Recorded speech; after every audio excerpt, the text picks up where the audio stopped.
साल था 12 ईसा पूर्व रोम। शहर की गलियों में एक आदमी अपनी पूर्व पत्नी को देखता है। वो एक दूसरे से नज़रें मिलाते हैं और उस आदमी की आंखों में आंसू भर आते हैं। वो उसे आज भी बेपनाह मोहब्बत करता है, रोने लगता है। ये कोई आम आदमी नहीं था, ये था टाइबेरियस, रोम के महान सम्राट ऑगस्टस का सौतेला बेटा और होने वाला सम्राट। और वो औरत थी विप्सानिया, उसकी पहली पत्नी, जिसे वो दुनिया में सबसे ज़्यादा चाहता था। उनका एक बच्चा भी था और उनकी ज़िंदगी एक वक्त खुशहाल थी। लेकिन सम्राट ऑगस्टस को एक सियासी डील करनी थी। उसे अपनी बेटी जूलिया के लिए एक ताकतवर पति चाहिए था, और टाइबेरियस से ज़्यादा ताकतवर कौन होता। सम्राट ने हुक्म सुनाया, टाइबेरियस को अपनी प्यारी पत्नी विप्सानिया को तलाक देना होगा और उसकी जगह जूलिया से शादी करनी होगी। टाइबेरियस का दिल टूट गया, लेकिन सम्राट के हुक्म के आगे किसकी चलती, तो ये शादी हुई। इतिहासकार लिखते हैं कि उस दिन के बाद जब भी टाइबेरियस की नज़रें अपनी पहली पत्नी पर पड़ती, वो फूट फूट कर रोने लगता। ये देखकर सम्राट ऑगस्टस ने ऐसा इंतज़ाम किया कि वो दोनों फिर कभी एक दूसरे के सामने न आ सके। अब ये कोई अनोखी कहानी नहीं है, हजारों सालों तक दुनिया ऐसे ही चलती थी। अपवाद नहीं था, यही नियम था। शादी का प्यार से कोई लेना देना नहीं था, और असल में प्यार को एक अच्छी शादी के लिए तो खतरा ही माना जाता था।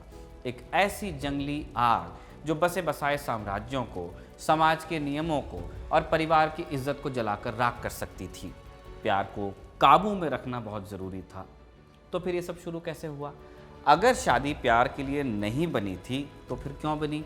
वो कौन सी मजबूरी थी, वो कौन सी वजह थी जिसने इंसान को एक ऐसे बंधन में बांध दिया जिससे आज हम शादी कहते हैं?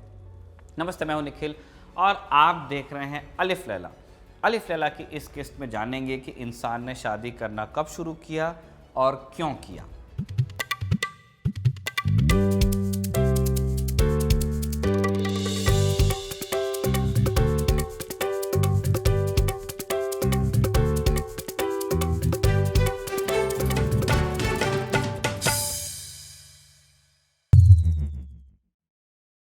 आज से लगभग 70,000 साल पहले की दुनिया में चलिए, कल्पना कीजिए, ना कोई शहर है, ना कोई गांव है, सिर्फ जंगल हैं, विशाल मैदान हैं, नदियां, पहाड़ हैं। इस दुनिया में हम इंसान यानी होमो सेपियंस 20-50 लोगों के छोटे छोटे ग्रुप्स में रहते थे। जिंदगी का एक ही मकसद था, जिंदा रहना। हमारा कोई एक ठिकाना नहीं था, हम घुमंतू थे। जहाँ शिकार मिलता, जहाँ खाने लायक फल फूल मिल जाते, वहीं बसेरा होता। ऐसे में परिवार कैसा होता होगा, पति पत्नी बच्चे कैसे होंगे? इसका जवाब आपको चौंकाएगा, हैरान करेगा। आज की न्यूक्लियर फैमिली का उस दुनिया में कोई वजूद नहीं था। इतिहासकार युवाल नोआ हरारी अपने किताब सेपियंस में इसे एंशिएंट कम्यून कहते हैं, यानी एक ऐसा समाज जहां सब कुछ साझा था, शिकार, खाना और यहाँ तक कि बच्चे भी पार्टनर्स भी।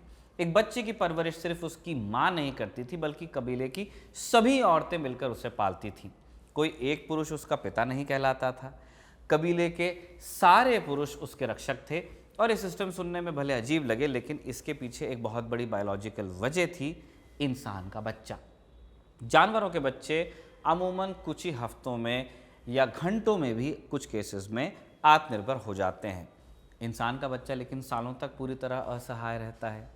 अब एक माँ के लिए अकेले एक बच्चे को इतने सालों तक पालना लगभग नामुमकिन था तब की कंडीशंस में। इसी मजबूरी ने एक जोड़े के रिश्ते को जन्म दिया।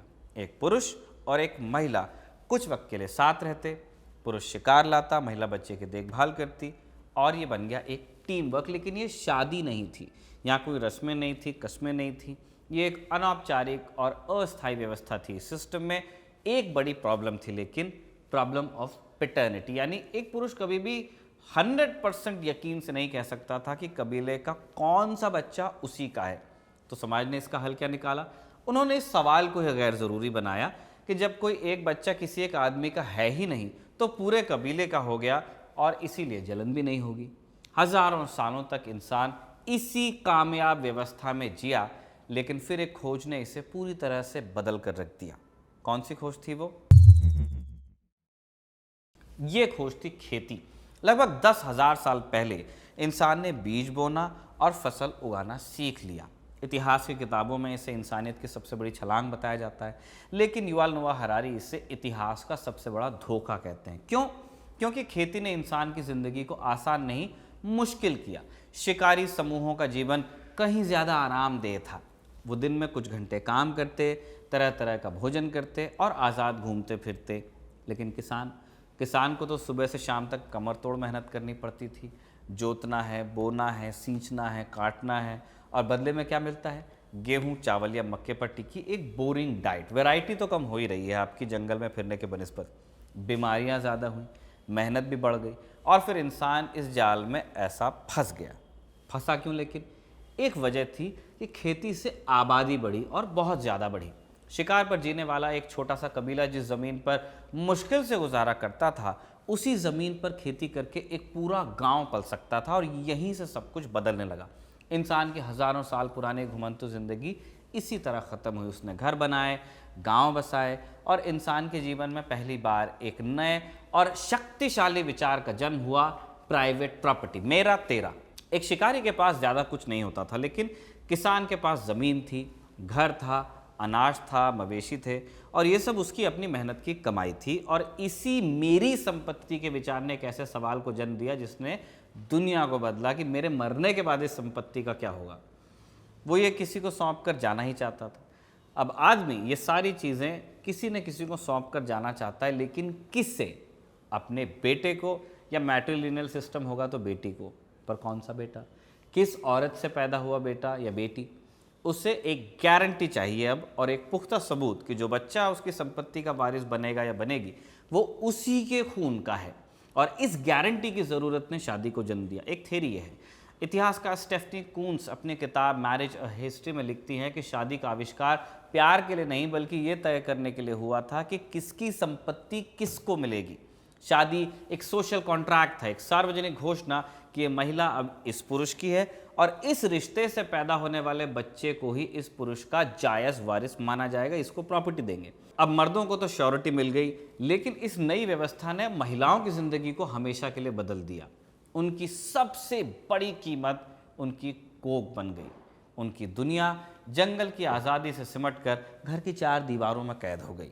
शादी अपनी शुरुआत में एक आर्थिक व्यवस्था थी, मकसद था संपत्ति को कंट्रोल करना। और एक बार जब इंसान को ये पता चल गया कि शादी से ज़मीन और जायदाद को कंट्रोल किया जा सकता है, तो उसे ये समझने में देर नहीं लगी कि इससे इंसानों और सल्तनतों को भी कंट्रोल किया जा सकता है, पूरे के पूरे किंगडम्स को।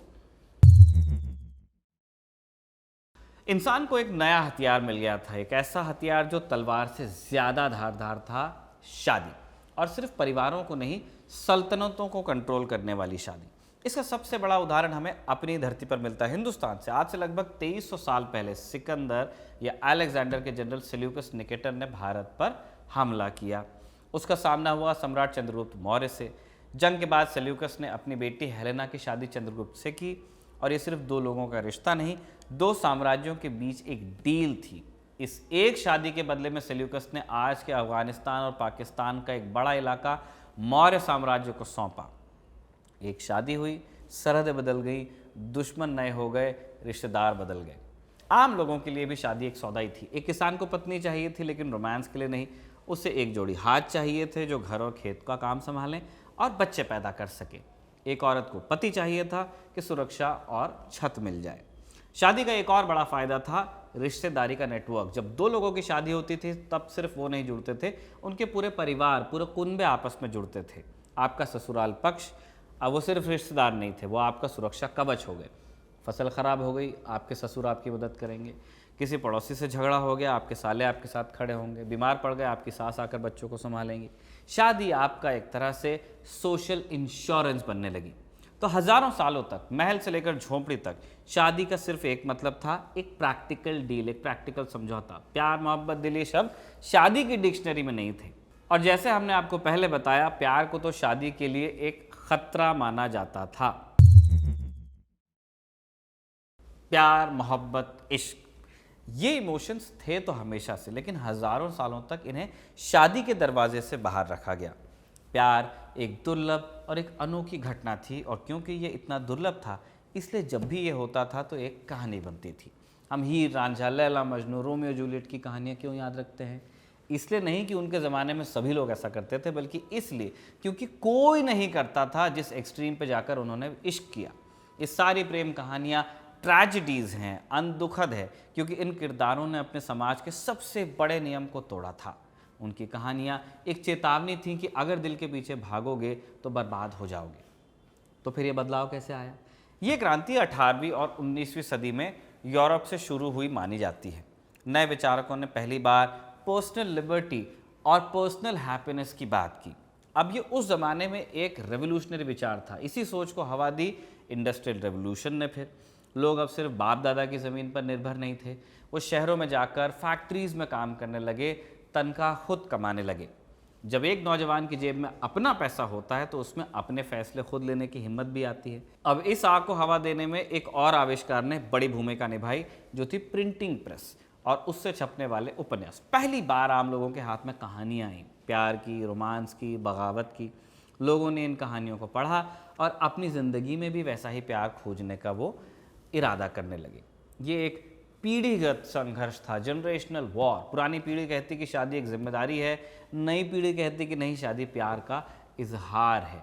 धीरे धीरे दशकों के संघर्ष के बाद ये विचार समाज में अपनी जगह बनाने लगे। 20वीं सदी आते आते प्यार अब शादी का एक ऑप्शन नहीं रहा, वो शादी की सबसे बड़ी और शायद इकलौती वजह बनने लगी। लेकिन जब प्यार ने शादी को जीत ही लिया तो क्या सब कुछ परफेक्ट हो गया, या इस जीत ने कुछ नई और पहले से भी ज़्यादा बड़ी उलझनें पैदा की?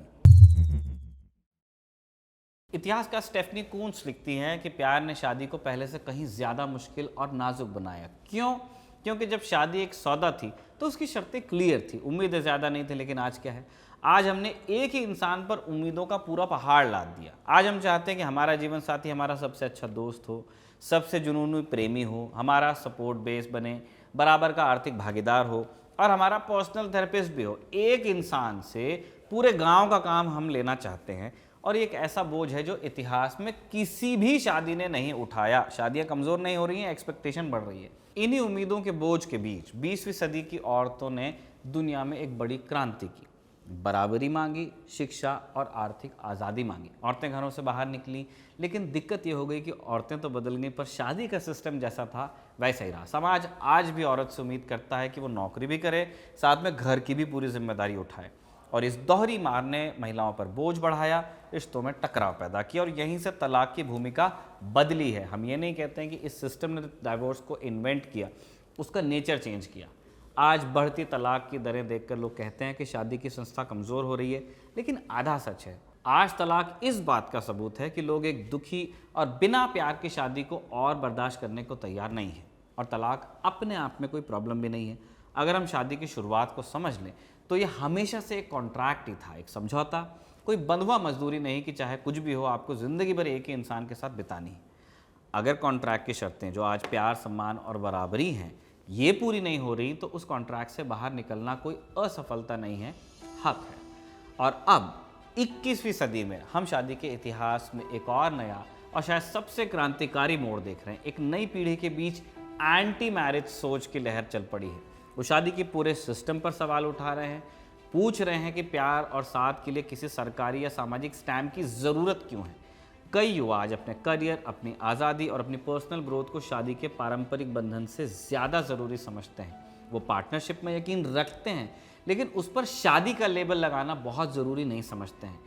तो क्या शादी का अंत हो गया, या बस उसके बदलने का एक और नया तरीका है? ये शादी के हज़ारों साल के सफ़र से हम एक बात सीख सकते हैं, तो वो ये है कि शादी कोई पत्थर की लकीर नहीं थी, नहीं है, नहीं रहेगी।